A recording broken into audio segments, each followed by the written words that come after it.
source of BAYEN's identification with Afro-Americans is not entirely clear, but his convictions may have been partially shaped by his close relationship with Dr. Azaj Workne Martin, a leading Ethiopian physician and staunch advocate of Pan-Africanism. As early as 1927, Dr. Martin had advised BAYEN that, quote, the greatest service you could render your country would be to influence thousands of black people in the USA and the West Indies and let them come and help us develop Ethiopia, end quote.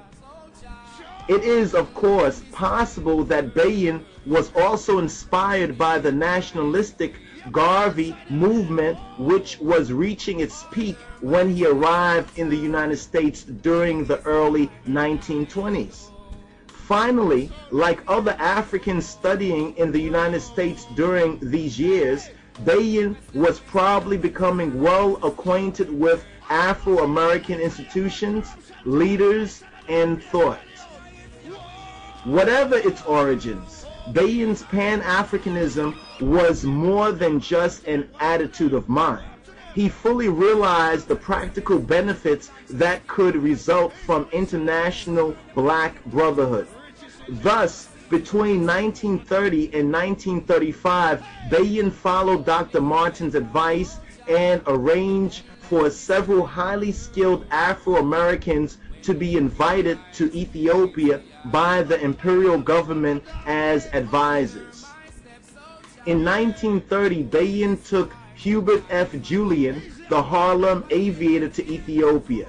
A year later, he arranged to have Dr. John West, a physician from Washington, D.C., sent to his country to serve there as a public health official. In 1932, BAYEN was instrumental in obtaining a position in the Ethiopian school system for Cyril Price. And in 1934, he played a prominent role in assisting John C. Robinson of Chicago to be appointed as an instructor in aviation. Although some of the Afro-Americans who found their way to Ethiopia during this period proved to be considerably less effective and suitable than others, neither BAYEN nor the Emperor Haile Selassie seemed to have become disenchanted with Afro-Americans as a people. BAYEN especially continued, despite some disappointments, to court black Americans with enthusiasm. For instance, sometime in the spring of 1935, he appealed to officials at Tuskegee Institute in Alabama to send several of its outstanding graduates to Ethiopia to assist in the agricultural development of the empire. Tuskegee, which had a long history of such involvement in African development, had apparently agreed to undertake the Ethiopian project, but the outbreak of war with Italy that fall prevented fulfillment of the plan. After the Italian invasion of Ethiopia, BAYEN focused less upon recruiting skilled Afro-Americans for service in Ethiopia and more on mobilizing black American support for his country, concentrating on black institutions.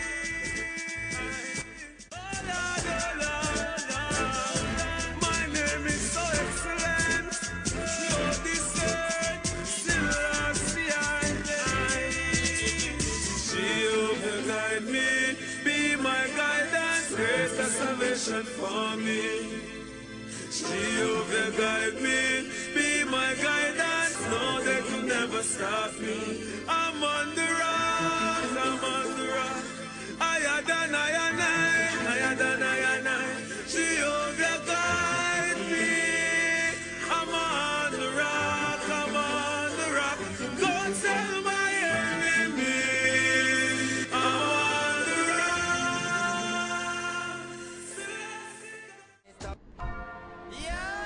During these years, BAYEN lived close to the future king, serving as both his page and personal attendant. In 1921, when Tafari was selecting young Ethiopian men and women to be educated abroad, BAYEN was among the first to be chosen. Quote, I was told of my responsibility by His Imperial Majesty himself that I was to study medicine and return to Ethiopia as a physician for the purpose of helping to organize the public health system. End quote. BAYEN was subsequently sent to Bombay, India, with 3 colleagues, 2 young men and a woman, for preparatory studies under private tutors from Great Britain. Cast in the typical imperialistic mode of Victorian England, these instructors used to tell us, BAYEN later called, quote, of the greatness of the British Empire, end quote. Finally, when his teachers haughtily informed him and his comrades that it was British destiny one day to control Ethiopia, BAYEN decided that he had enough of an English education.